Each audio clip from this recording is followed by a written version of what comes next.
We don't really have an opening act. We just kind of, here we are, we're going to talk about Magic, that's it.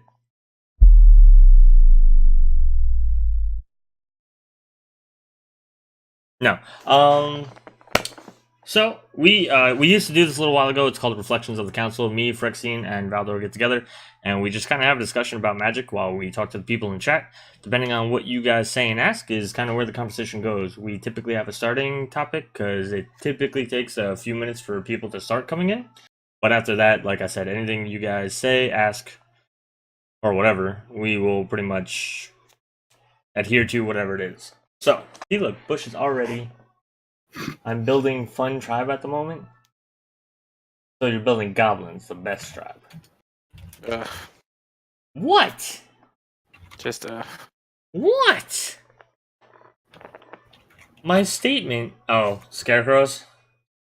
It's false. He said pumpkin heads. Oh gosh. So he's building Reaper King? I would imagine. Nothing wrong with Reaper King. I had a Reaper King deck for a while. I tore it up. Like, the cards, or...? Well, no. I just, Look at that. With our handy-dandy technology, I can even get your commander up here right on there. This is so cool. So what he means is he's playing Changelings. I mean, how many Scarecrows are there even? Let's find out. Thank you, Scrapfall. Scarecrow. There's 31 without Changelings. Now, ask me if there's 31 good ones without Changelings, and I'll probably change. I think my Reaper King deck ran 3 actual Scarecrows. Well, it's not our fault that you're loosey-goosey with your decks. Well, you don't really run Reaper King to run Scarecrows. You use it to abuse it. I mean, yeah. So, just saying. I don't know, what's the big abuse thing? Just clone effects? Writer replication. Oh. Shakashima. Okay. So it's a clone deck. Yeah, basically. With access to all the colors, so you can get, like, parallel Now Helm of the Host. Yeah. For double triggers. That's funny. I would have never thought of that. No, that sounds hilarious. Why? Why is that not funny? Are you not amused? Are you not entertained? Okay, Gladiator. I mean, no. Oh, well. So, we did have an original topic to start us off with. It is preview season. We are in the first day of previews. I'm sure we're going to talk a little bit about some of the cards that came out today. Well, I'm sorry, were revealed today. They didn't come out, obviously. But the first thing we want to talk about is the set as a whole, and some of the things that are different, and some of the things that are kind of more of the same. Even some things that are new, but are still more of the same, which I will decode that message in a minute. But we did want to talk about the mechanics? Did I just say mechanics? I mean, I think we need to take it back to school. So we're only talking about Undergrowth in that case, if we're just talking about the mechanics for... The mechanics, Undergrowth, the best one. No, we did want to talk about the mechanics for Guilds of Ravnica. They did come out on a stream, 2 weeks ago now? And basically announced what the guild mechanics were going to be, whether they were a returning mechanic or a new mechanic. And as you can see right now, these are the mechanics. Selesnya got Convoke, which is a returning mechanic, which allows you to use your creatures to pay for your spells. I actually can't read it from here. Hold on. After Convoke, we have Mentor, which is the new Boros mechanic. It's pretty cool. Oh, what? I was just going to say, as I was saying before, is new, but more of the same.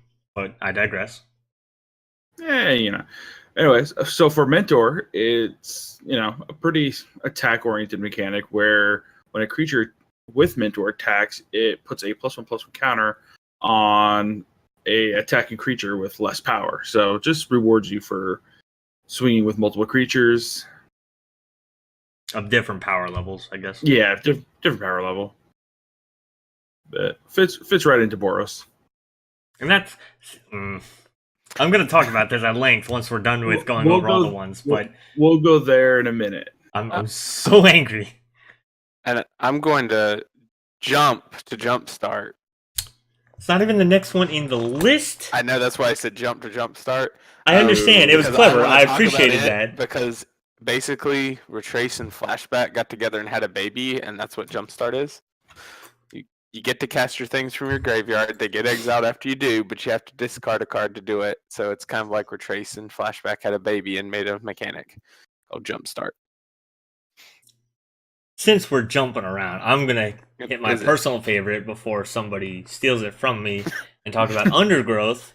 It was very vague when they did obviously this, and as you guys can read it on the screen, Undergrowth abilities care about the number of dead creatures in your graveyard as opposed to living creatures in your graveyard. You know, those kind.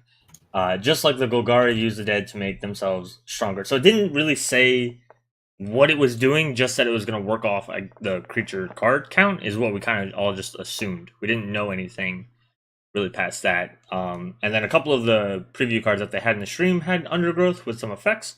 And we can go over them later. But the last mechanic, Valdor, do you want to take that one? Sure, I will take Surveil.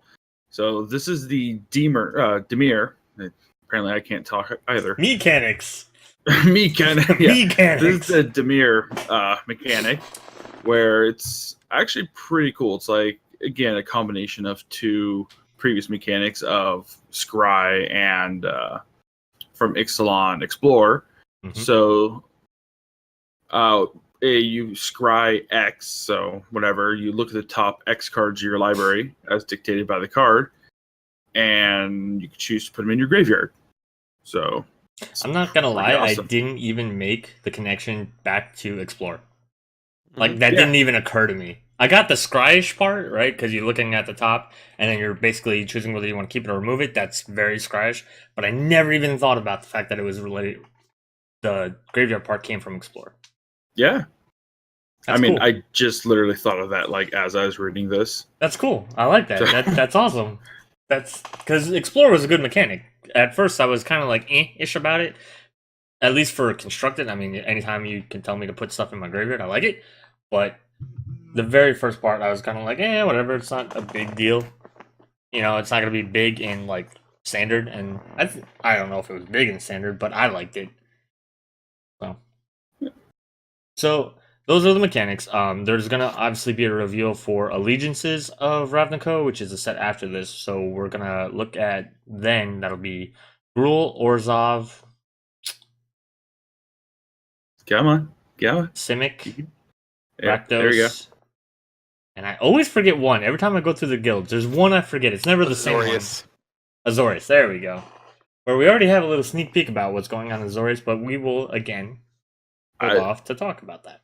Yeah, I've heard a couple things about what may be going on this set, and it sounds pretty crazy. So I do, before we get too deep into the weeds, because I've already kind of like alluded to it. When in what world are we finally going to get a Boros effect that isn't just more of the same?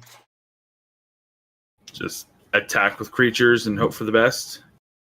I would have, and it's always something like lackluster. Does anybody remember Battle Cry? Yes. In the original, like that was original Ravnica, right? And the best battle card No. was Signal Pest, and it wasn't even No. red or white. That was Mirrodin. Oh, I thought Yeah. what was Boros's mechanic in original Ravnica? Because it wasn't Battalion. No, that was Return. That was Oh Return. yeah, it was Return. What was the mechanic in original Ravnica? Anybody know that? Because I'm out of blank here. I'm actually going to look at it up because that's how forgetful it was. Obviously, right? That I can't even remember it. I'm not gonna. Yeah. Somebody's probably gonna beat me to it. Radiance. There we go. I don't even remember what Radiance does. Oh, I believe Radiance was something akin to like when you target a creature with the spell, then gets copied for every creature of the same colors. I don't know. It's not It says too Radiance is impressive. an ability word that features on cards that have an effect on a target, and all their cards of the same type that share color with the target. All right. So real quick, oops. Gotta look We're up the gonna- card with Radiance, I guess. Yeah, Bright Flame. This is the first of all. There's 10 cards with Radiance, right? That I found. This is the highest rated EDH rec rating, but highest rated Radiance card. Bright Flame is a sorcery. X red red white white. Radiance. Bright Flame deals X damage to target creature and each other creature that shares a color with it. You gain life equal to the damage dealt this way. So it's kind of like a Zada effect, except it works in a more a less narrow way, a more broad way. Yeah. But we're not here for original Ravnica or Return to Ravnica. We're here for Return to Ravnica. Otherwise known as Guilds of Ravnica. I mean, I like RTRTR. That hashtag would have been too long, I guess. I think my main problem with the mechanic so far is it just seems like, at least from what's been spoiled so far, there's only one good card with the mechanic. And it's the Goblin one. That makes a 1/1 Goblin at the beginning of combat. The Legion new... Legion But, War Boss. Yeah, the Legion War Boss. But like all the other ones, like you have a 5/2 with it, a 4/2 with it that has haste, and then you have 2 2/2s, one with first strike and one that's just like a vanilla 2/2. So are you talking about just Mentor so far? Yeah, just Mentor. Oh yeah. Like the cards they've spoiled so far with Mentor are just like so underwhelming. Like even the ones they spoiled, like okay, I play a 2/2 with first strike on turn 2 that has Mentor, and I have to have something with 1 toughness on the field, or it doesn't buff anything. Yeah. And it's just a 2/2 with first strike for 2. I mean, I'll Can't attack give... it for the next turn. And Boros, if you're going to build it in standard, is gonna have to, get off hit and get off running fast. Yeah. So real quick for everyone who's actually just listening, the one card we're talking about, Legion War Boss, is 2 and a red for a 2/2 Goblin Soldier. Has the keyword Mentor and the text of, at the beginning of combat on your turn, create a 1/1 red Goblin creature token. That token gains haste until end of turn and attacks this combat if able. Yeah. So I think I agree with Phyrexian in the sense that, like, even Battalion, even though I didn't like Battalion, had at least some better effects. But again, like, how many cards with Mentor have we seen? 4-ish? 5. There are 5 so far. But I mean, and yeah, there could be some more and there could be some help for it. But right now, I'd rather that 2/2 with first strike be a 2/2 with haste and Mentor. But then you can play a 1-drop, you can play the 2/2, you can attack with the 2/2 and the 1/1, and then you're actually hitting a clock. Like you've dealt 4 damage on turn 2, and you're hitting a clock that might help you outrace, the control deck that's coming with their Teferis and everything else. But right now, it just looks like the mechanic is way too slow in the cards they've released so far. Granted, there are going to be more cards released, so maybe it'll change. But as of right now, as I look at it, I just see it as too slow to like be competitive in a format like Standard. And in 3DH, the creatures are just so much more powerful. Yeah. Or in EDH or 3DH or any of them, they're just more powerful. So you aren't going to be able to swing in with these small creatures without them just getting chump blocked and killed, even if they get a +1/+1 counter. Hypothetically, I was actually just thinking about this. So Radiance kind of gave its ability to all of the creatures that shared a type. Battalion cared about, beefing up your other creatures or giving them bonuses.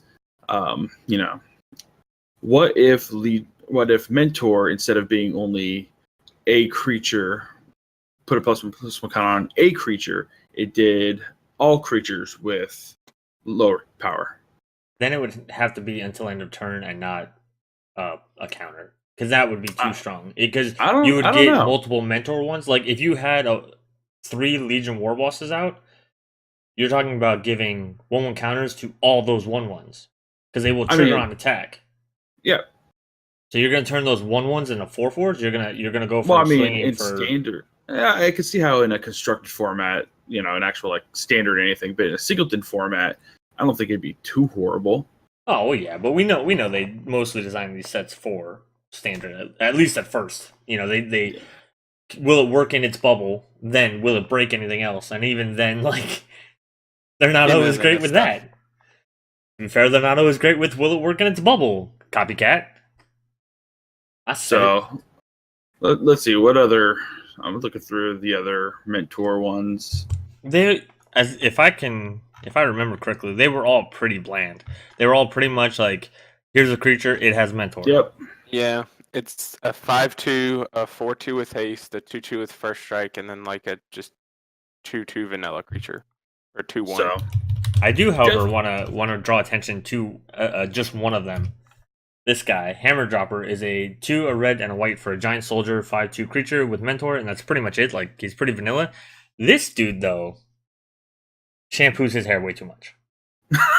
I mean, Like, look at those flowing locks, and it doesn't go with like kind of what we always kind of think of when we think of giants. Like, God, what's a giant that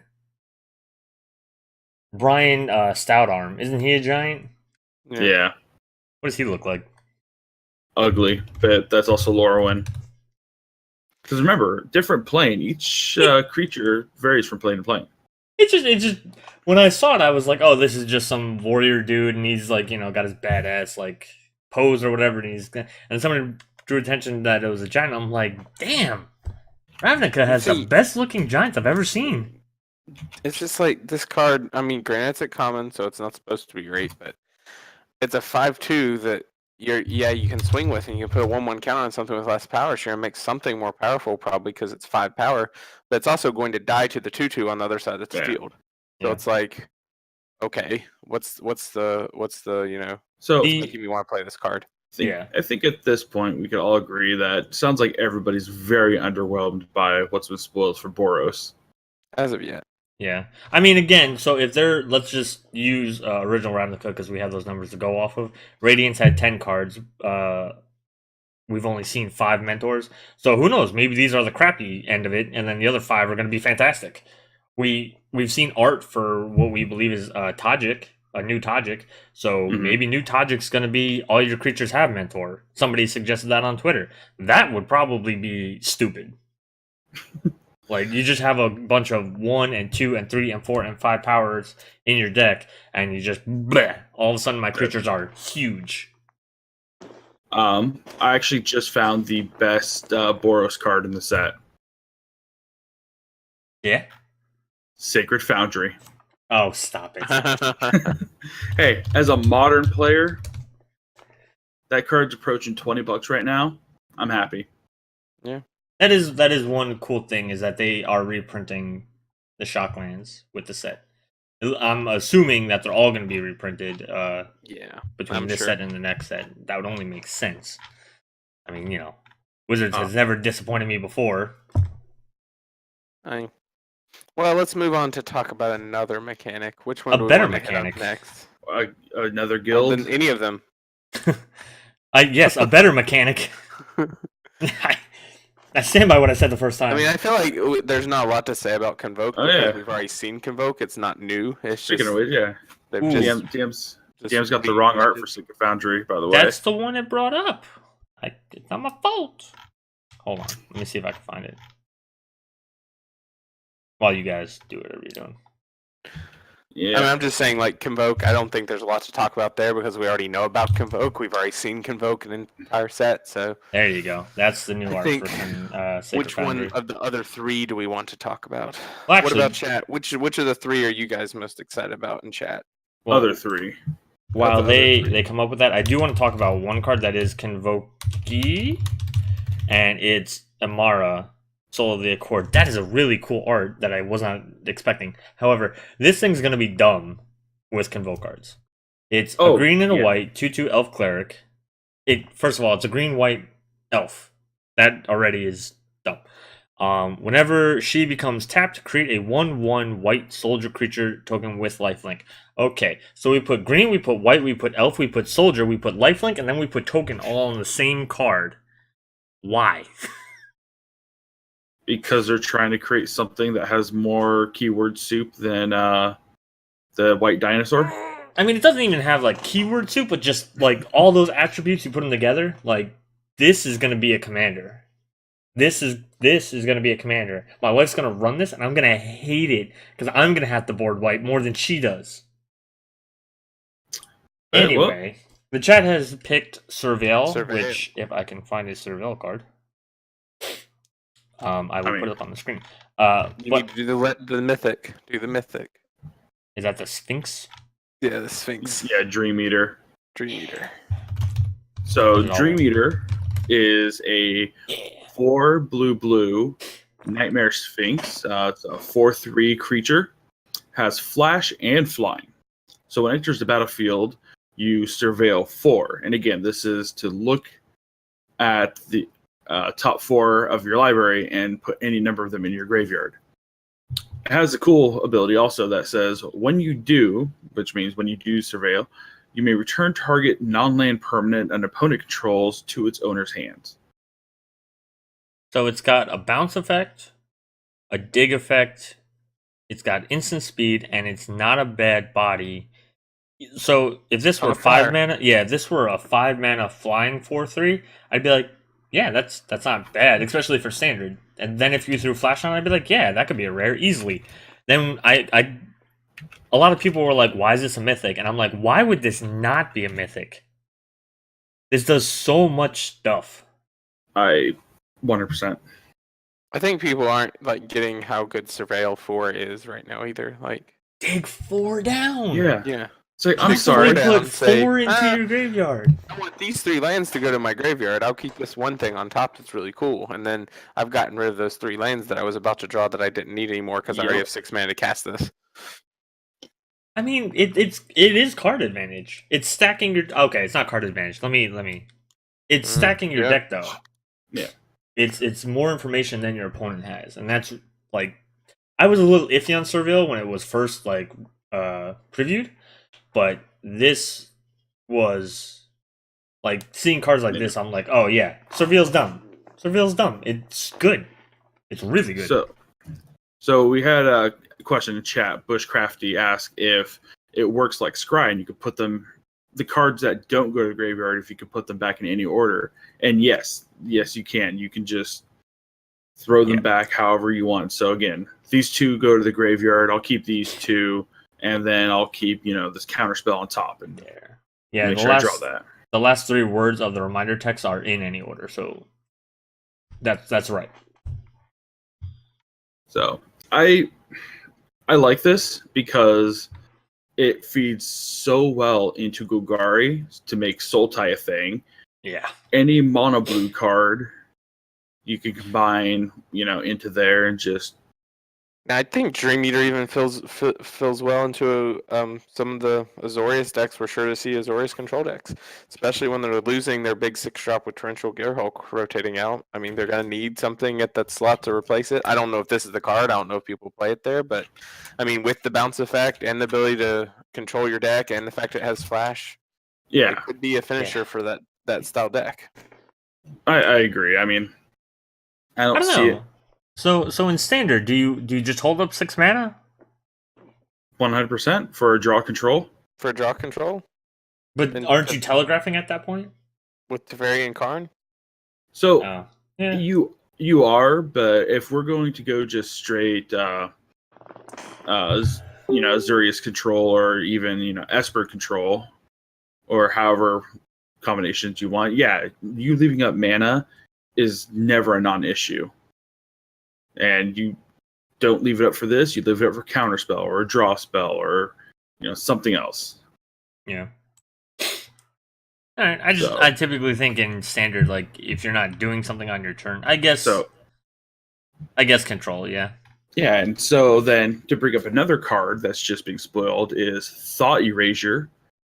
And for this card, it leads into the same control strategy. It's a blue-black sorcery. And it says, target opponent reveals their hand. You choose a non-land card from it. That player discards that card with Surveil 1. So it's basically blue for Surveil 1, black for Thoughtseize. Yeah, Thoughtseize without the damage. Oh, yeah, that's true. That's a good point, too. I don't know. There's a lot of good 2-mana and it's an uncommon spells. Yeah, it is uncommon. This is cool art too. Is this a promo one? Jesus. Yep. The promo art and the regular art are the same. It's just you get a little bit more. Though now that you brought up the promo, I just want to mention, if you look at the actual text box itself, it has that cool little split with the colors. Yeah. Like this is the blue part, this is the black part. Yeah. They did I do actually want to bring up really quick. Just I want to see if I can find the basic No. lands. I can't. Damn it.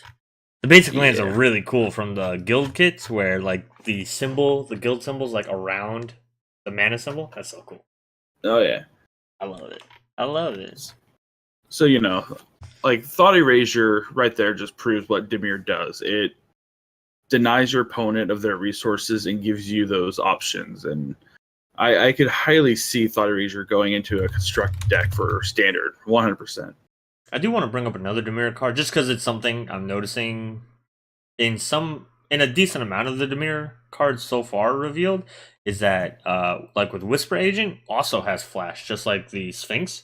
So it looks like they're going to be doing a lot more like trickier stuff about like, hey, you didn't see this coming because now all of a sudden I have 3 mana up and I put down this 3/2 blocker and I get to reveal 1 because of the flash. So Whisper Agent is 1 and then it's hybrid mana blue black, hybrid mana blue black. It's a human rogue 3/2 with flash, and when it enters the battlefield you survey 1, which is where I went with all that.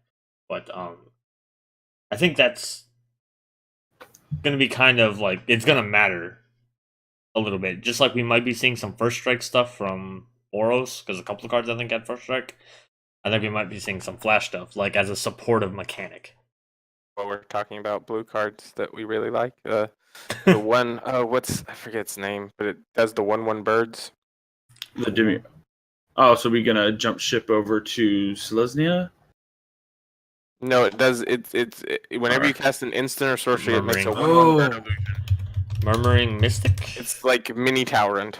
Yeah, so Murmuring Mystic is a human wizard 1/5 for 3 and a blue. Whenever you cast an instant or sorcery spell, create a 1/1 blue bird illusion creature token with flying. It's gonna be cool. It's gonna be a good spell slinger card. It's gonna go in Tauron decks and side decks and well, no, not side decks. Any other spell slinger deck? Deleva decks. Yeah. Yeah, it's actually a pretty cool one. Is there gonna be room for a Bant token deck in standard? Between this and Mara, the white token creators from like Ixalan, Maybe? stuff like that. There's a chance. It's a little expensive for standard, perhaps, though, at 4 mana. Especially since you really have to be casting instants and sorcerers.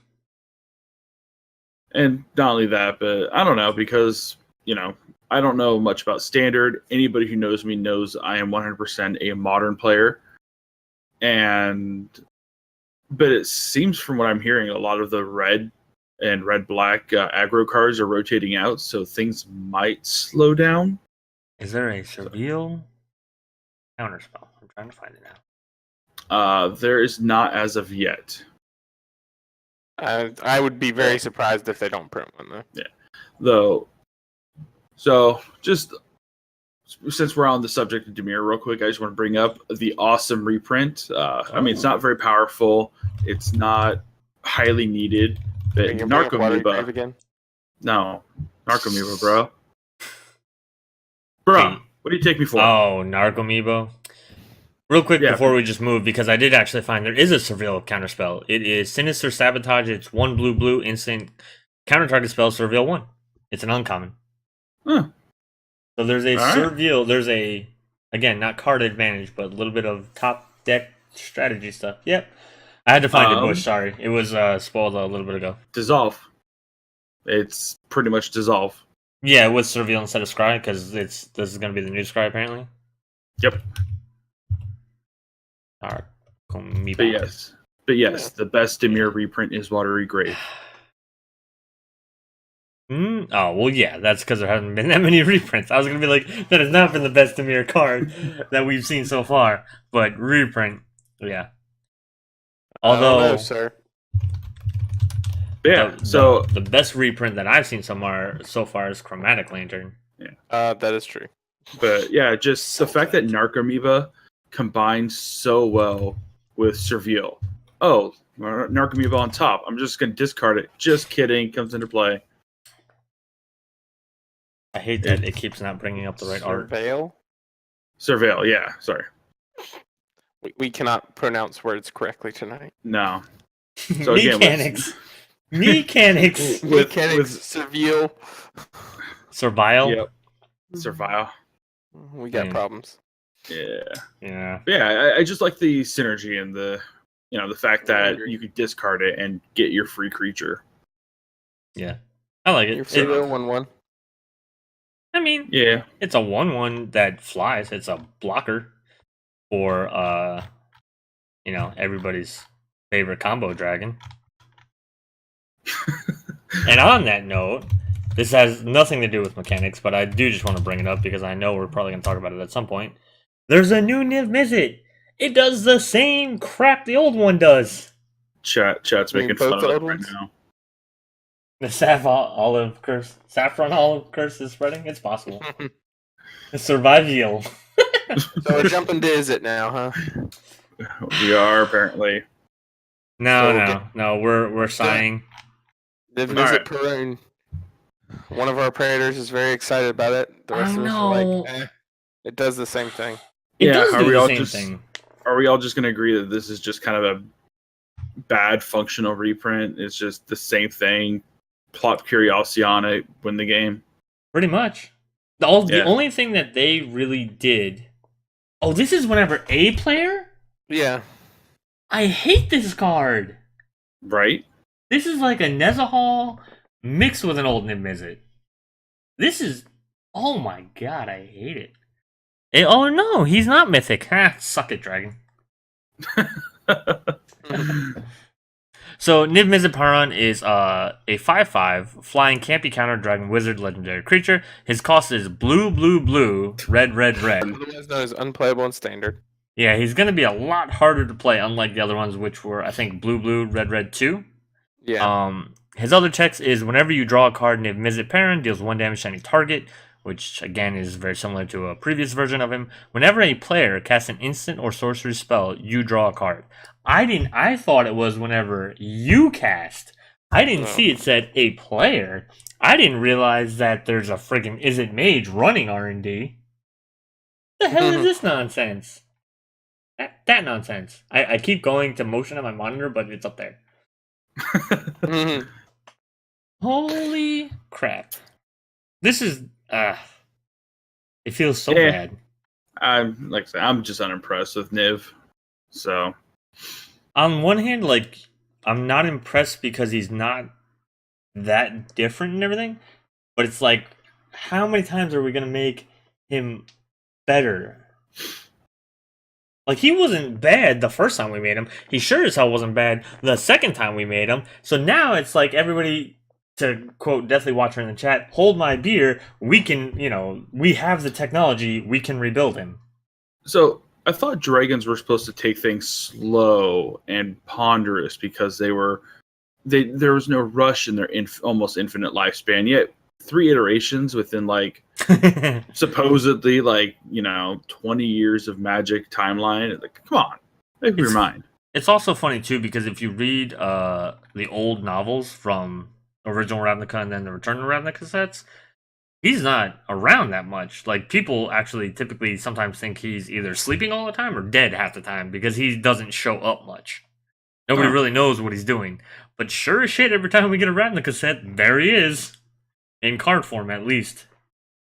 So he just shows up when things are important or happening and takes the credit. Oh, Deathly Watcher's got one hell of a prediction. There's 2 new Niv Mizzets in the set. Doubtful. Well, isn't there one in the no, those are Planeswalker deck only. Yeah. I don't know. And Elsmar said, could this be a 1 or 2 for you red Wizards and standard as a top end? I don't think so, just because it's so nearly impossible to cast. It's already 6 minutes, so it's on the top end of standard playable. And then you got the fact that you have to draw out your mana perfectly to play it. Yeah. I think it's too unreliable to cast on turn 6 when you need to cast it for it to be good. And before anybody says it, even with Chromatic Lantern in the set. Yeah. unless you're running 4 of Chromatic Lanterns. And Just I don't weird. think the blue-red wizard deck can afford a 4 of Chromatic Lantern. That's fine. Why the hell are all the Is It cards so hard to pronounce? Because I'm not going to try this one with the troubles we've been having. But the Alright, card that's on the screen here, I'll give it a crack. Give me 1 sec. all right, I'm going to try it. I think I know it actually. Quasi-Duplicate is 1 Yeah. blue, sorcery speed. It's a rare.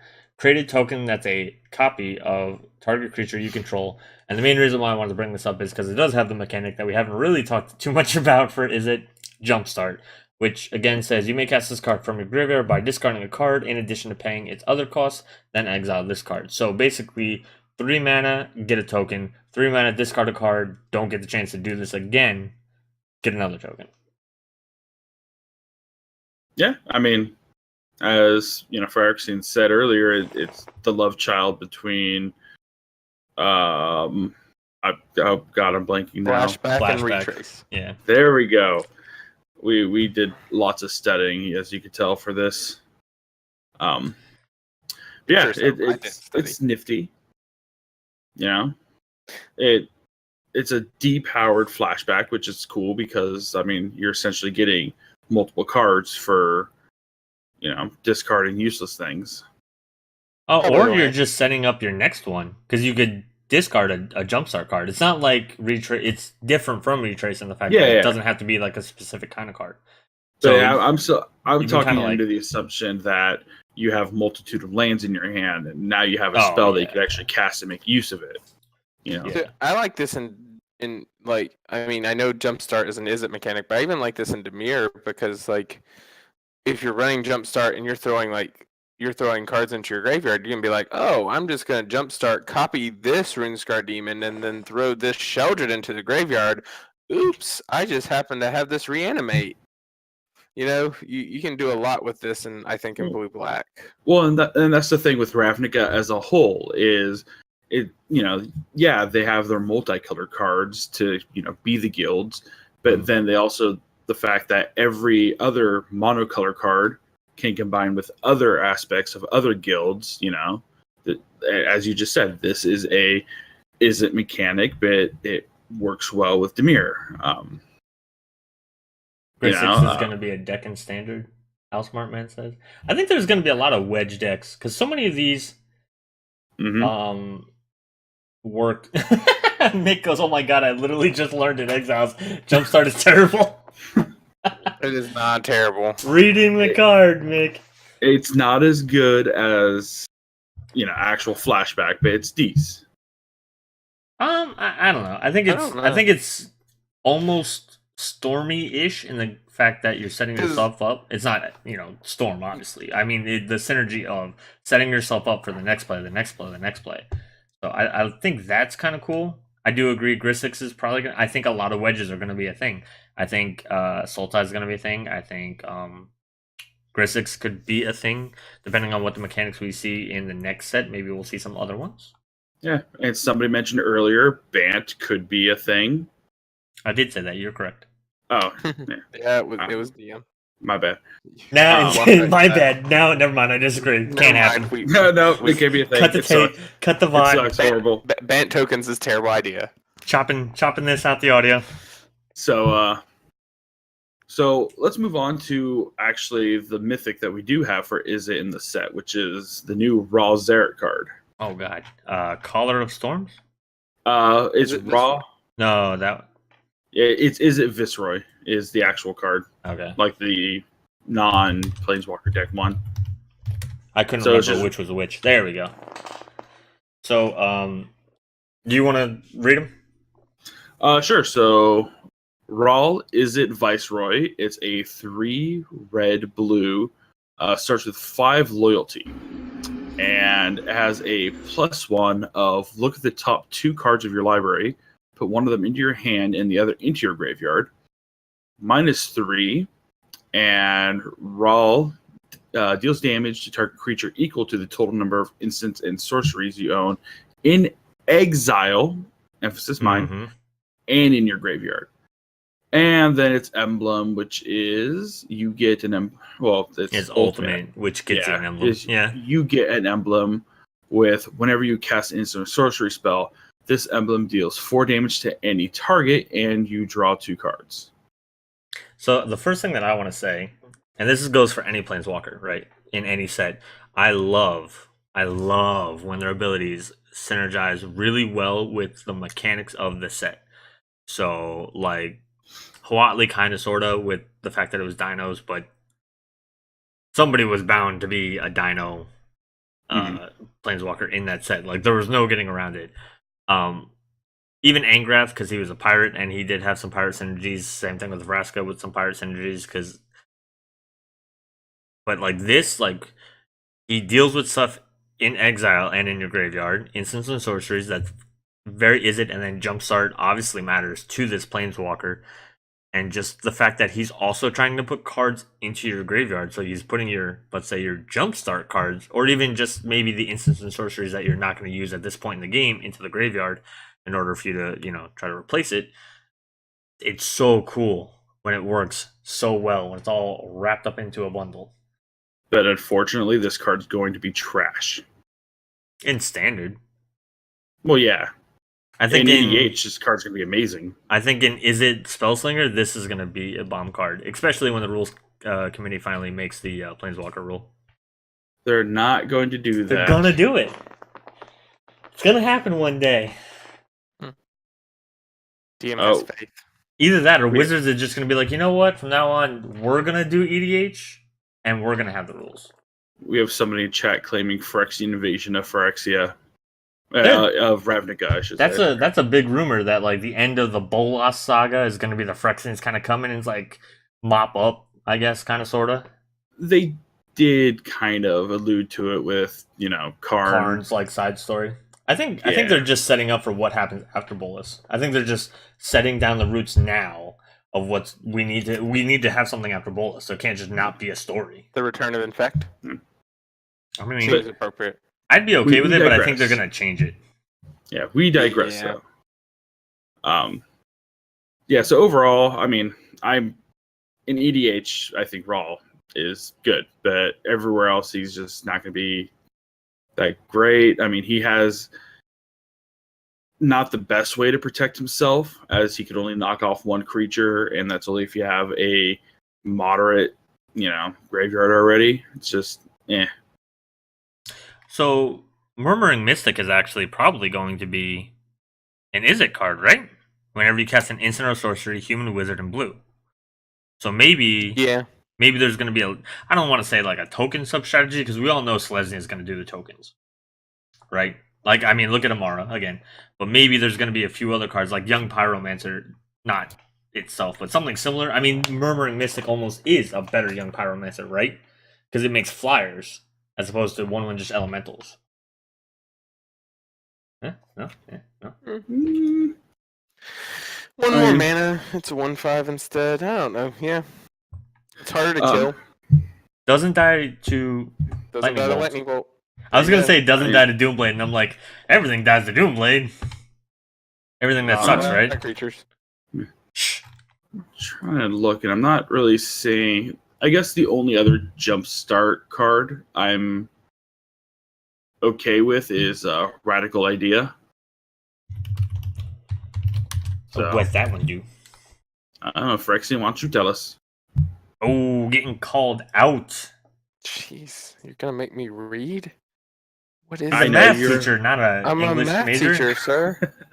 I can't... Okay, so Radical Idea is for 1 and a blue, and... it's an instant, draw a card, and then you have Jumpstart. So you can draw a card again and discard something.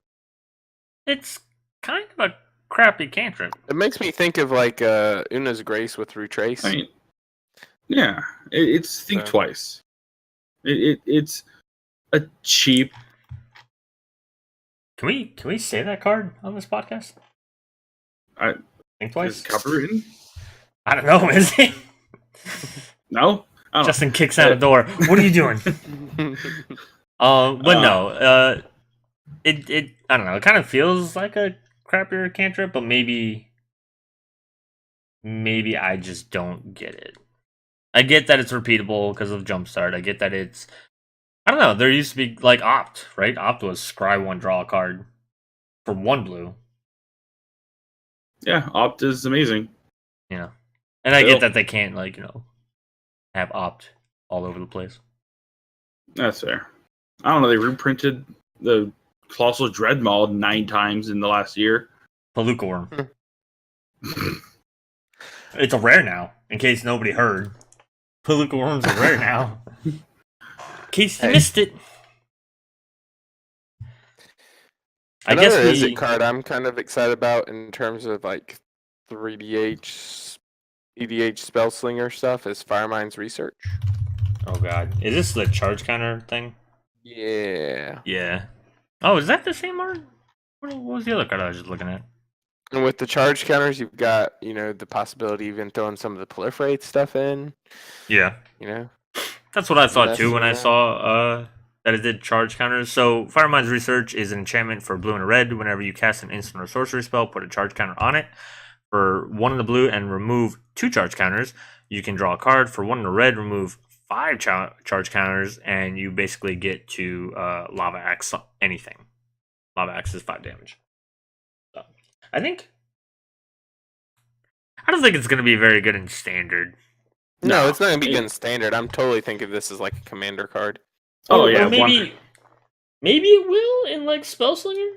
You run like 2 of these if you get them out turn 2, and then you just kind of leave it there for incremental value. You're not really looking for the Lava Axe because getting the 5 counter seems silly, but it's card advantage. I mean, what you're gonna do Spellslinger things anyway. How is that any worse than the spell we just looked at? 1 in the blue. You have to have the 2 charge counters, but again, if you're gonna do Spellslinger stuff anyway, you still get to draw a card. I mean, I don't know. I just think the fact that it takes setup is the problem. It takes, you'd actually have to get the counters, and then you get, the cards. But That's fair. Because again, like it could be 2 mana, you do nothing. Yeah, especially if somebody removes it. I don't think it's worth the removal though, and this is a rare too, right? So I still don't think this is worth removing until they get to maybe 4 charge counters and you're low on life. But by then, like you've already used the removal on other stuff, that more important stuff. Oh yeah. Now, but as Phyrexian was saying, in EDH or 3DH, this card can be amazing because you don't want anybody even to get to the draw a card. That by itself is just way too much value. Yeah. So I don't know. It's. Hey, Zanardi, thanks for the follow. Gotta do my Rosewater impression. I don't know, because there's not really a spell slingery deck right now, right? I mean, I think Pirates was probably the most you were gonna get with all the removal spells. It was just Gorsik's removal. So, but I digress. Okay. Speaking of removal spells. Are we? I thought we were going to go for that last. Oh no, I'm in nothing if not impatient. Oh, can I? Because this card gets my Modern Joneses going. You wanna read it? Is that what you want? I do. Boom. Go ahead. It's on the screen. Assassin's Trophy. Instant. Green. Black. And sorry, I'm basking in it right now. Anyways. So, it's a green-black instant. It says, destroy target permanent an opponent controls. Its controller searches their library for a basic land card and puts into the battlefield, then shuffles her library. It's so good. Every format. Legacy is even freaking out about this right now. It's so good. Okay, so, and we did talk a little bit about this before in terms of kind of like story spoiler stuff. This is a story spotlight. You can see the text right here. And this is supposedly, the idea is that this is Isperia, which is the current, I believe, leader of the Azorius, being turned to stone. And as you can see from the flavor text, a power vacuum for the Azorius, a keepsake for Vraska. So, looks like shit going down over in Azorius. So, there are a couple things about this that people are trying to point out as negatives. the fact that they get a basic land card, okay, so does Path to Exile. Also, the fact that it comes into play untapped, which is kind of weird. But, as again, a modern player, I don't care if Tron gets a forest. As long as I'm killing that Karn or Ugin at instant speed, Yeah. I'm okay with it. Any Or permanent. Or even killing a Tron land and surgical extraction. I'll take it. You know? And now a lot of the top tier modern decks are literally playing only 3 basics. Okay, sure. Yeah, You know, that's actually a really good point for those other Yeah. formats. If you're not running a lot of basics, like depending on when you play this in the game, you may not Yeah. get anything. And then, Affinity, Hollowed One, Dredgevine, Humans even, like all of these decks are kind of unfair and empty their hand on turn 2 or 3 anyways. So again, you're giving them a land card when they're empty-handed. Whoop-de-doo. It's just So good. it's amazing. And you know what? Actually, just because you brought it up with the Karn thing, it's Planeswalker interaction in Standard. Yep. And we are getting to have a lot of Planeswalkers in Standard right now. And aside from attacking and a few other things, I think Sarkhan's Unsealing can hit any target, and a few other like burn spells, but burn's not really that great in the first place. There's not a lot of legit removal for Planeswalkers, unless I'm wrong. And again, I'm not a Standard player. Correct me if I'm wrong. But it's good to see that this is gonna be, and it's a rare, right? So it's not gonna be super easy to find. And I'm sure the price is going to run up a little bit on release, but that just, especially with Teferi and isn't Karn still a deck in control? Yeah, Karn's still floating around. Yeah. Yeah. A lot of the control matchups are running 4 Teferi and like 2 Karn. Yeah, so like here you go. Answers. Wizards actually knew what they were doing because of how they plan these so far out in advance. Okay, Vraska's Contempt. Thank you, Alsmart Man. Is another one where it is 2 black instant speed, exile target creature or planeswalker, you gain 2 life. So that is another one. Yeah, I forgot about that one. Turn 4 is just sometimes too slow. Yeah. Granted, now this one does need 2 colors. You need green and black, but yeah, I think but we got Overgrown I think Green's Twos. pretty good at finding colors. Yeah, right. We haven't seen any ramp yet. I don't think. Yeah, There Assassin's will be Trophy it's gonna be great everywhere. It's just it is. So I'm saying go ahead and if you want to run the card, go ahead and get a playset because the price is only going to go up. I think. Yeah. So since we're already in my favorite guild, let's talk a little bit about. Oh yeah, Phyrexian, whatever. Let's talk about some other kinds of removal and a little bit about the mechanics because that's what we're here to talk about. Necrotic Wound has Undergrowth, and that's why I'm bringing it up. It costs 1 black, it's instant speed, and Undergrowth target creature gets -X until end of turn, where X is a number of creature cards in your graveyard. If that creature would die this way, exile instead. I like a lot of things about this. It is an answer for gods. Like even the gods that from Amonkhet that used to come back, now they don't. It is scaling removal, especially with Surveil, and I'm sure Golgari will have some ways of stacking their graveyard because it's Golgari. And it's 1 black instant speed. I don't think it's necessarily a better like Fatal Push or even like from sets ago Tragic Slip. Maybe it's a better Tragic Slip. Because you don't need anything to die. This stuff's already dead. And it's, I don't know. Maybe not. Because you don't get the -13. But it does exile. So it might be a better Tragic Slip. It's on par, I guess, with Tragic Slip is where I'm trying to go with this. I went around in a bunch of circles there. But I'll end with, I think it's even in different situations. But this was like, I think the first card we saw with Undergrowth. And it was kind of the card that I was like, yeah, I mean, if that's all we're going to do with it, I mean, it'll be good to have removal and stuff, and apparently Golgari has the best removal in the game. That's not true. Orzhov does, but yes. But I like this Had card. this fight on the Discord. No, Orzhov's removal suite is bar none. Too much exile. You can't compete with that much permanent removal. But this is good. I like this. Mm-hmm. I think this is gonna be really good. And So, anyone cards? else want to shout out a card? I'm sure Phyrexian has at least one card he wants to shout out that I think we both talked about. Well, I want to hit up with this Underrealm Lick first. Yeah, that's the one I thought you were going to talk about. Yeah. This is I love it. You can say stuff about it, but I'm going to say I love it first.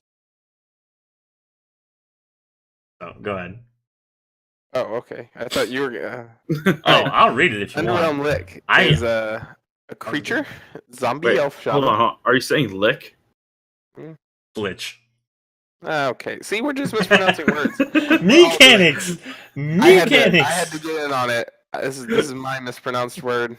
I had to get on the action. But here you go. It's 3, a black and a green, and it's a zombie elf shaman. And if you would draw a card, instead look at the top 3 cards of your library, then put 1 into your hand and the rest into your graveyard, and then you can pay 4 life, and it gains indestructible until end of turn. But you do have to tap it for that. But still, it does what Golgari wants to do so much. It does. It makes my reminds heart me happy. It does. It reminds me the first thing I thought of is the Dimir colored Tygom, Sidisi's hand, because it has a similar effect where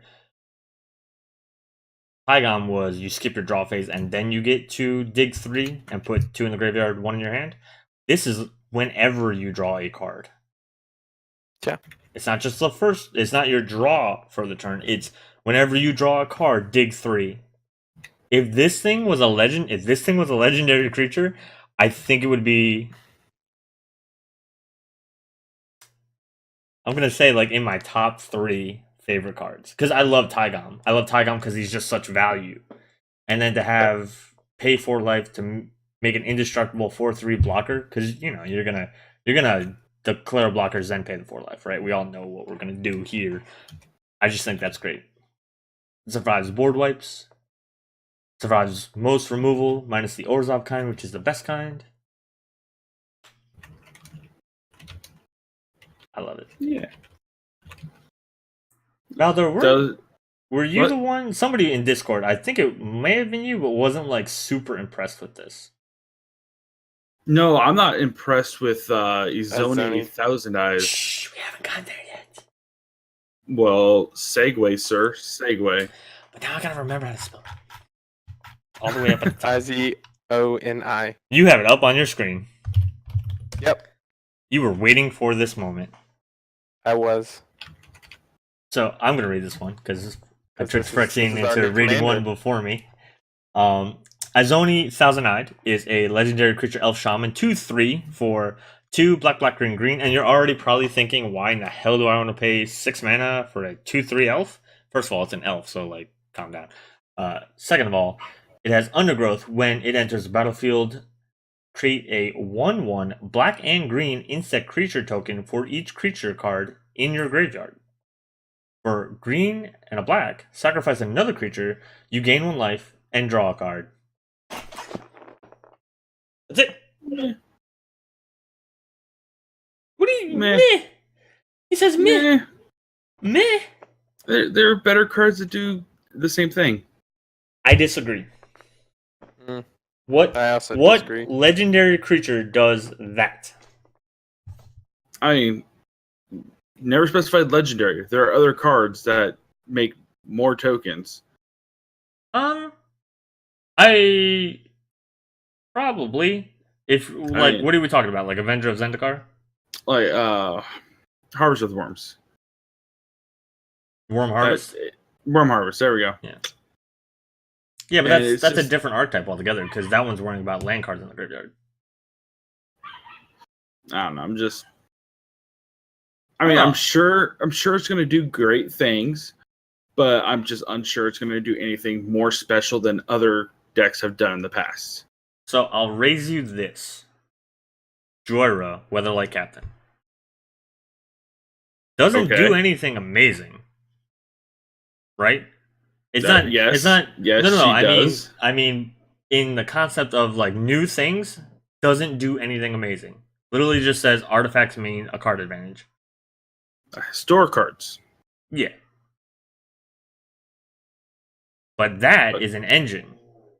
this one, I mean, this one is not, I don't think, as broken as Jora, because it, as we've seen people do, like eggs and cheap artifacts or artifact reduce or cost reducers into just like storming out kind of crap. But I think this is gonna fill a different kind of archetype. I mean, again, it's light game, it's card advantage, it's board presence. It works off putting things in the graveyard, which is what Golgari wants to do. This is a very good Golgari card. You just said it, it's a good Golgari card. Jora is an amazing Izzet card.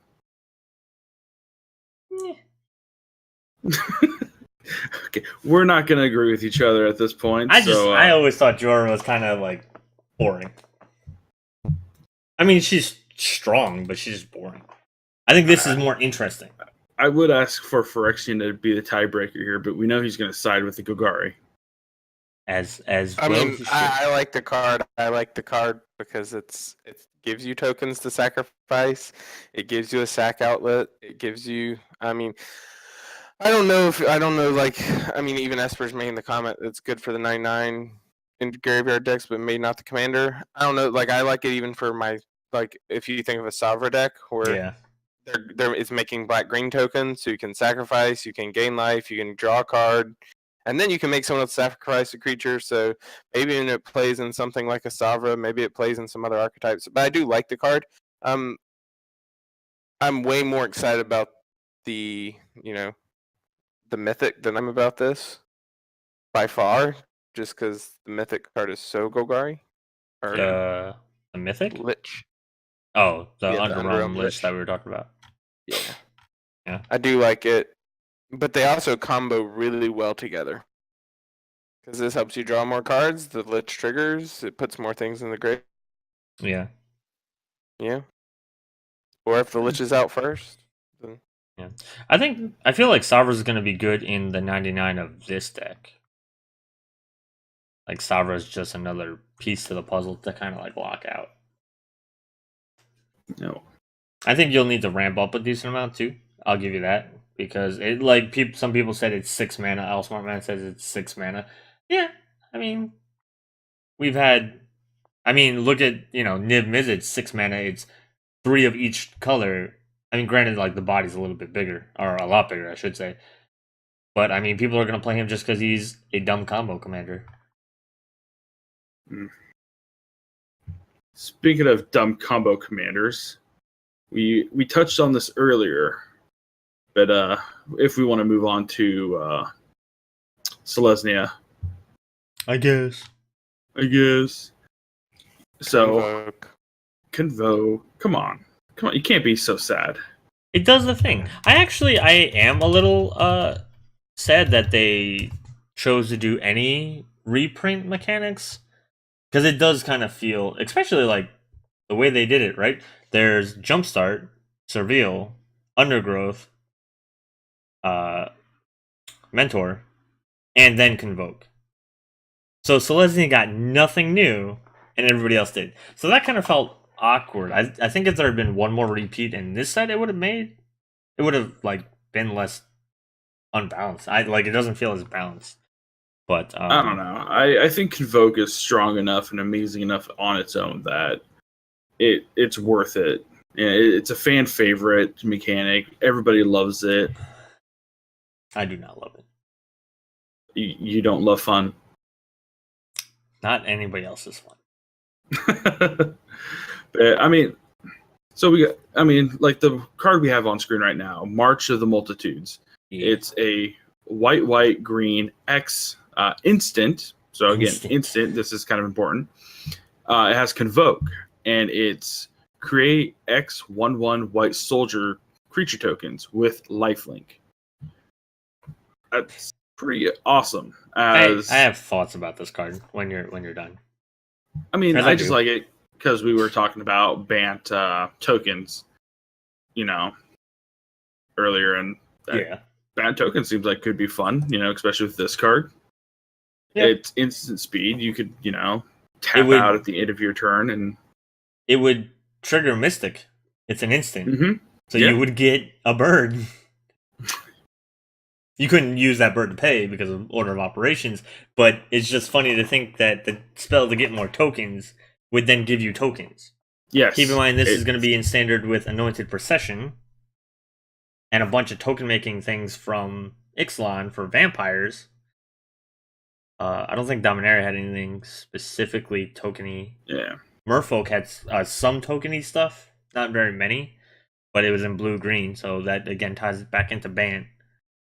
I think it could be a thing. I don't think it'll be a great thing. I don't think it'll be winning any GPs or anything, but I could see somebody running a list and having some fun. I could see Saffron Olive doing against the odd Bant tokens. Can I win the game with a million tokens? So Osmartin pointed out that damn it, the Anointed Procession rotates out with Almaket. I forgot. Yeah. So there's that. Okay, and then Conclave. So really quick before we do move to cards, I just want to point out that this thing is going to be dumb in EDH. That was the other thing that I had a feeling about. This card is basically going to say I quadruple my field out of nowhere. Mm-hmm. At the end of somebody's turn, when they didn't have a board wipe, I quadruple my field, and I have like now 101 ones. And let's also talk about why all of a sudden Selesnya has the soldiers. Yeah, I have no idea. Is Boros not the military? Like the military of Ravnica? Was that not the thing? Actually, what are they? Are they soldiers? Yeah, they're soldiers. They're 1/1 white soldiers. And Ameria makes 1/1 white soldiers. With granted with lifelink as opposed to like vigilance or first strike, which are definitely more like Borosy keywords. But let's just why? Why are we taking things from Boros? They don't have much in the first place. I don't know if you saw it. We have a request to check into Conclave Tribunal. That's why it's on the screen. Well, you know what? You didn't give the shout out. I just did it. So to segue, Alsmartman wanted to look at Conclave Tribunal, which is another new card with some cool promo art. It is an enchantment for 3 and a white. It has Convoke itself, so you can use your creatures to pay for it. When it enters the battlefield, exile target non-land permanent and opponent controls until Conclave Tribunal leaves the battlefield. So it is a new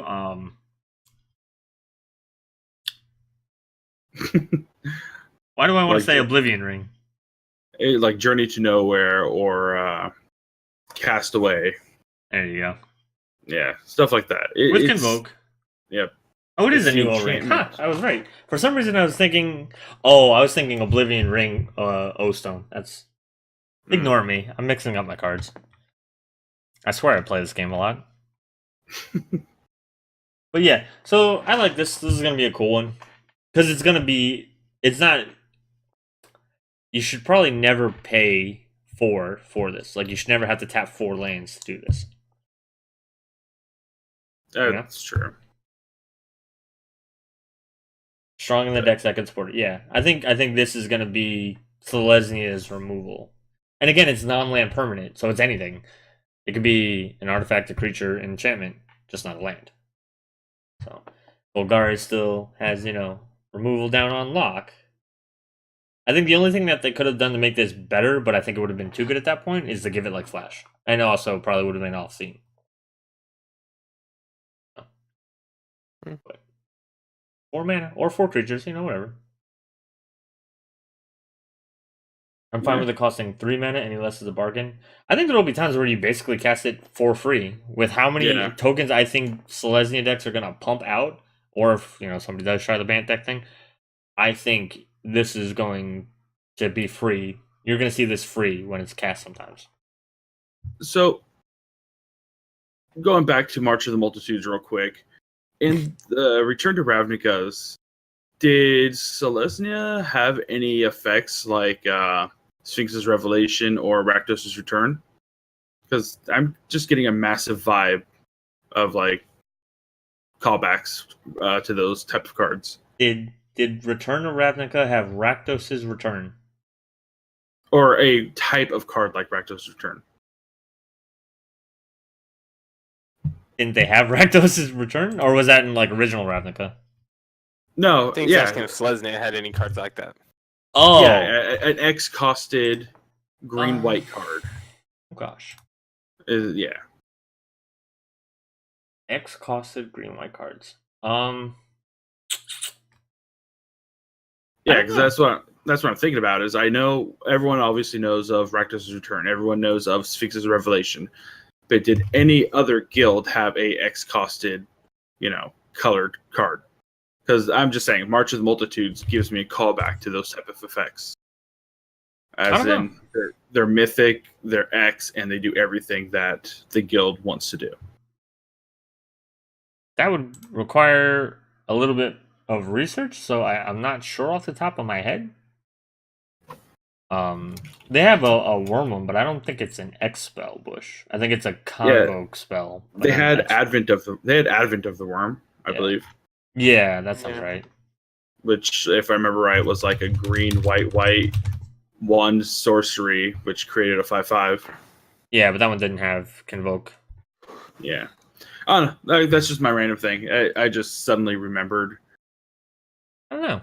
But speaking of worms, Impervious Great Worm, because we all miss Gavin having the Great Worm voice, the like Steve Irwin, talking about sandworms. I think from Amonkhet.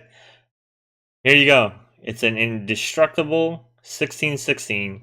It costs 10, but it's got convoke. So there. I like it in like a token deck to just pump it out and then throw an overwhelming stampede and go to town. Why would you not put Triumph of the Hordes out? That's more than dead Overwhelming there. Stampede with a 16/16 is better than Triumph of the Hordes, and I'm saying that is my name being Phyrexian. But you could kill somebody for sure with 17 commander or 17 infect commander damage. Get out of here. I have infect. If I cast Overwhelming Stampede in a token deck after I've played this, then I'm killing everybody.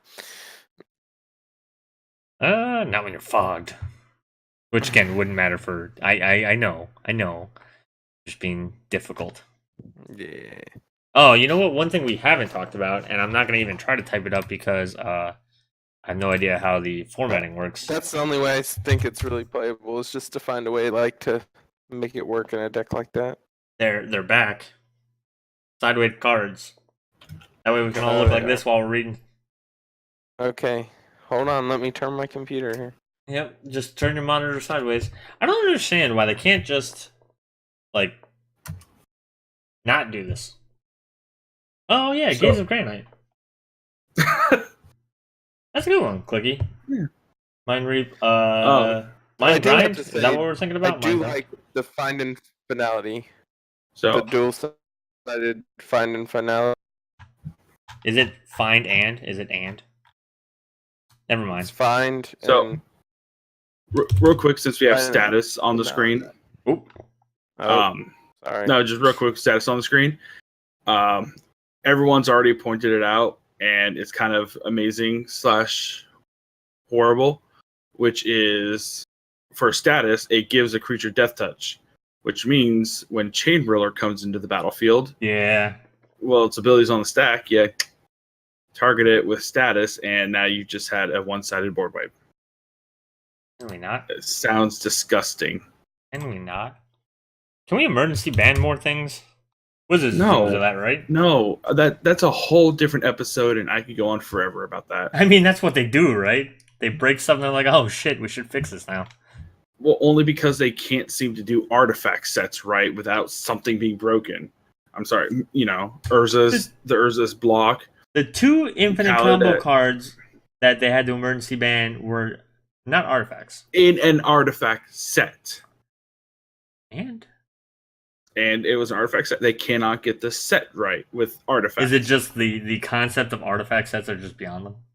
I have no idea. Just.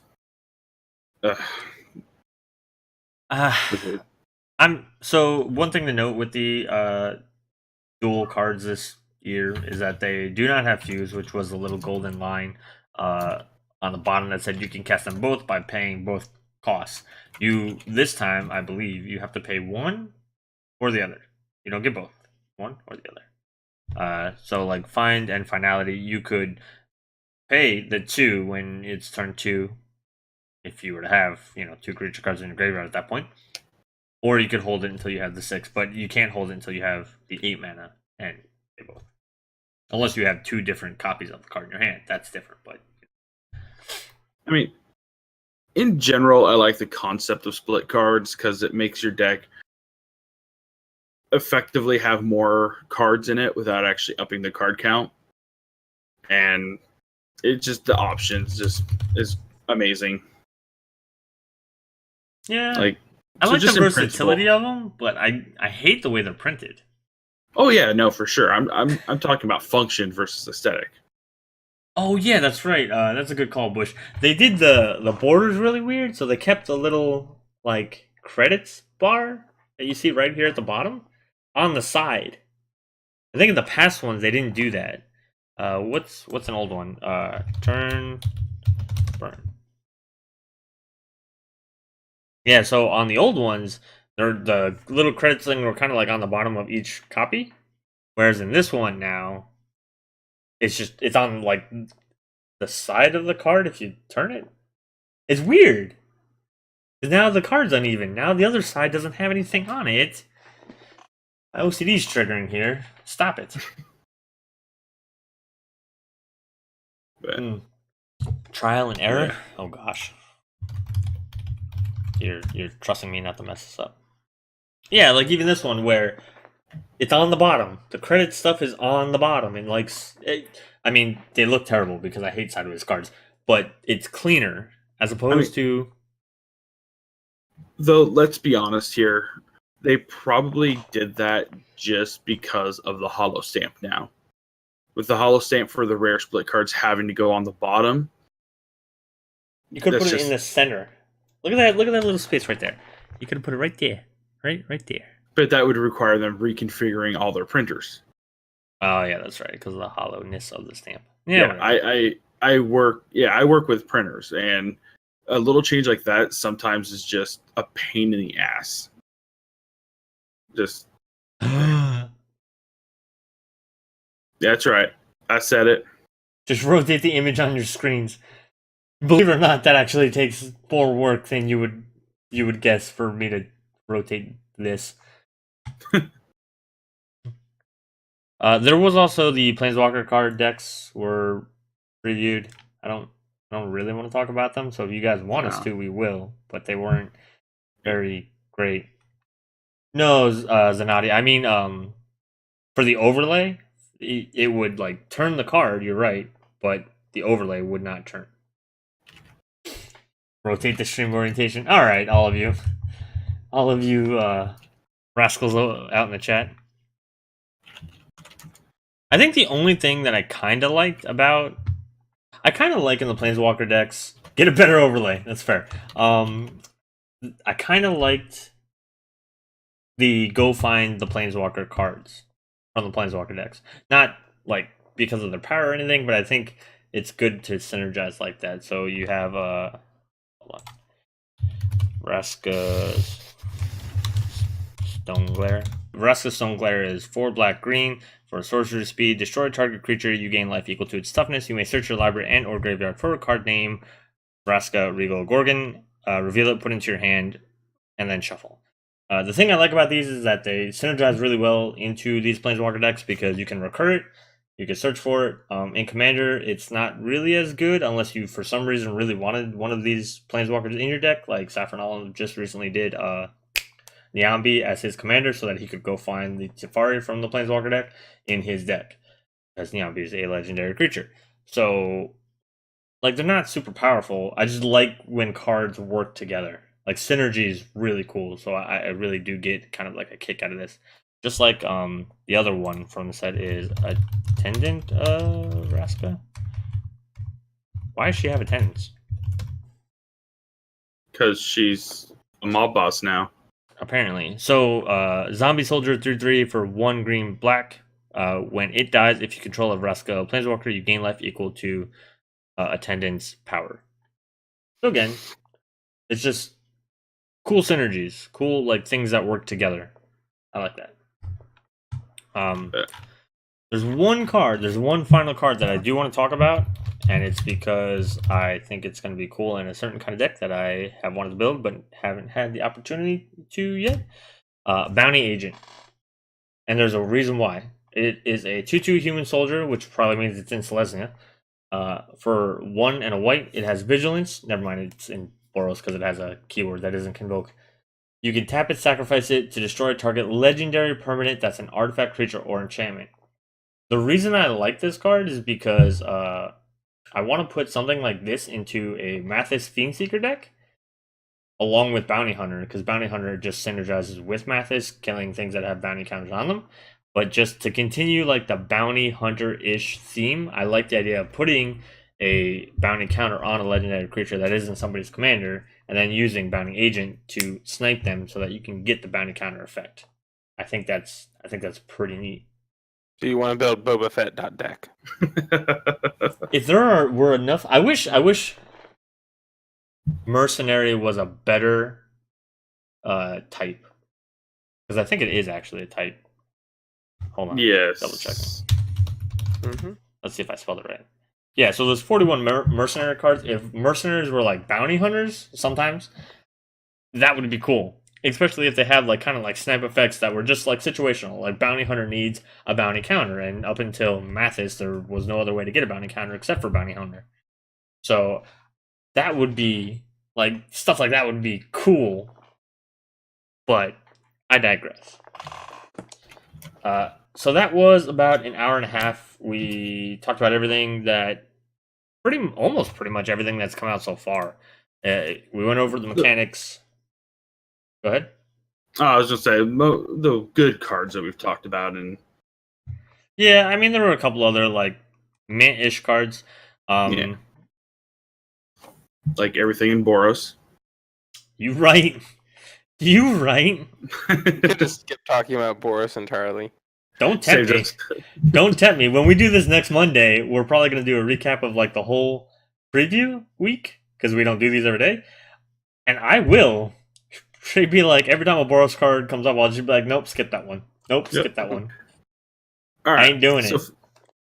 So Phyrexian, you have any final thoughts on a specific card or the set as a whole so far? I think this set will be better than the other set because Golgari's in it. What do you mean by the other? Oh, alliances or allegiances? Alliances, yeah. It's gonna be better because it has Golgari in it. We already have the best one. We got the best one first. It's good to get it out of the way this way. We don't have to wait for the best one. The only thing that's going to be good about alliances specifically is that we're going to get the third part of Sultai. That's fair. Amazing and thought-provoking.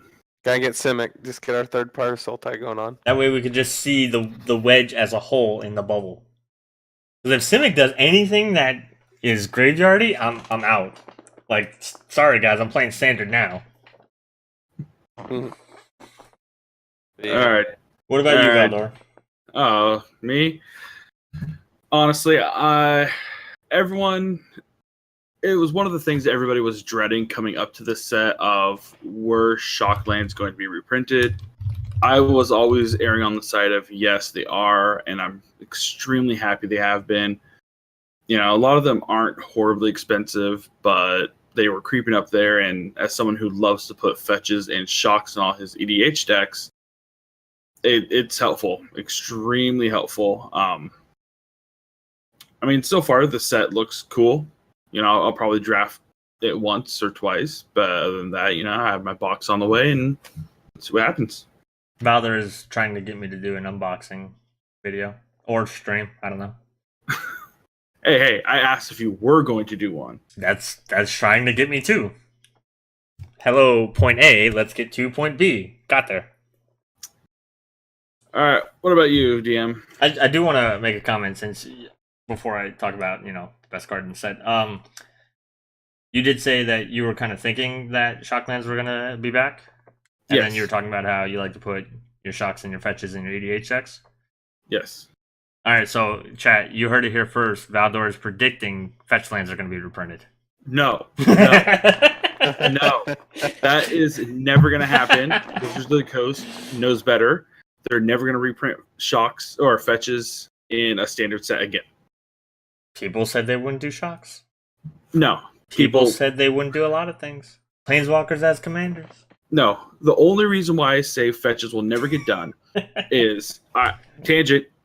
I'm doing it. You got me. Oh here. God. Here we go. You get so close to being done, you have 2 minutes. I'll make it quick. My prediction: 5 years from now, Legacy will be a dead format due to price and the reserve list. It's going to happen. Modern will therefore become the newest version of Legacy, non-rotating, getting expensive. Cards are just pricey. Standard will remain standard. There will be a new format created in between Modern and Standard. They do not want fetches anywhere close to this format. It's just how it's going to be. They've already said they don't like shuffling. Mario's already said if Frontier was ever an actual format, he'd want it to start at Origins to keep fetches out. That's my hot take. We're done. I'm done. Frontier? What the hell is that? It's a fan-made I'm kidding. format. I'm kidding. Okay. I know. All right. So, my final comments is that I think there are so far a lot of really cool cards. I'm excited for the rest of the set. I think in a bubble it's going to be really fun. I think every time Ravnica comes out it's really fun. I think they just do really well. Overall though, stop making Boros suck. Like for real. Yeah. Stop making Boros suck. Give them just something. First mechanic, Radiance, not great. Second mechanic, Battalion, not great. Third mechanic now, Mentor, not great. So unless they do come out with something that blows me away, I'm just gonna basically say that they hate Boros. That's gonna be my opinion. That's gonna be my thing. And every time somebody talks to me about Boros, I'm gonna be like, oh, you mean the one that nobody cares about? Because it's disappointing at this point. And I've played Boros decks and I've had fun with Boros decks, but it shouldn't be so hard to do nearly as well with any color combination. Like there should always be a little push comes to shove or a little bit of balance and counterbalance, but I don't think there is for Boros. Final thought though, before we go into ending segue, Zoni gonna be one of the coolest Skullguard commanders ever. Just saying. You can argue with me, but you're wrong. And so we are going to do this, I think, every Monday from now on. So Mondays at 9 p.m. Make sure you guys come hang out. Make sure you're following the channel so that you get the notifications when we go live for this or for anything else. This Thursday, I'm going to be doing some co-op gaming with Puffs, who's one of the other Praetors. That's if the storm has not hit. For those of you who don't know, I live in Virginia, and there is the hurricane set to come our way. Depending on how that changes, Thursday will definitely be my last day streaming if I get to stream. If I don't get to stream that day, I won't be able to stream Friday. I won't be able to stream next Monday? We'll see. I gotta see about Monday, because we're actually going up to New Jersey, which is where me and Danny are from, Friday, and coming back down on Monday. So depending on when we come down, I may be too tired. But we'll see. I just thought of that, which is really dumb. We'll let you know if you guys are on the Discord, or you can follow us on Twitter. Yeah. Of course, twitter.com/Praetor Magic, just like facebook.com/Praetor Magic, just like youtube.com/Praetor Magic. We try to make this as easy as possible. The Discord is linked down below. If you're not already on there, I highly encourage it. We build decks together. We talk to other people about building their decks.